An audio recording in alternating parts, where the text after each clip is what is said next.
ఇక అమ్మవారి దగ్గరికి అయితే పోతున్నాం ఫ్రెండ్స్. మీకైతే చూపిస్తా వచ్చేయండి మనతో పాటు. అలానే ఇక మనోళ్ళు కూడా బయలుదేరారు. బోనం అయితే చేసినాం. అలానే కొబ్బరికాయలు కొట్టి కోడిని అయితే కోస్తాం. ఇక వచ్చేసినాం చూడండి. చూడండి ఫ్రెండ్స్, ఇదే అమ్మవారు. మా దగ్గర అయితే మైసమ్మ. ఇక్కడికైతే వచ్చినాం అనమాట. ఇక మనోళ్ళందరూ కొబ్బరికాయలు కొడుతూ బోనం అయితే చెల్లించినాం. చూసారా, ఇక అమ్మవారికి అయితే కొబ్బరికాయలు కొట్టి అన్నపక్షులు పెట్టి అందరూ అయితే కొబ్బరికాయలు కొట్టింది ఫ్రెండ్స్. ఇక నేనైతే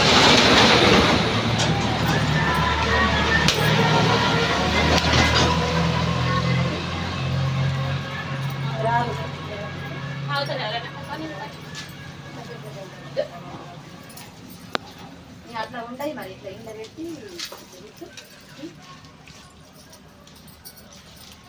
ఇక కోడి కూడా వచ్చేసింది ఫ్రెండ్స్. ఇక కోడిని కూడా వస్తున్నాం. అలానే బోనం చెల్లించడం కూడా అయిపోయింది.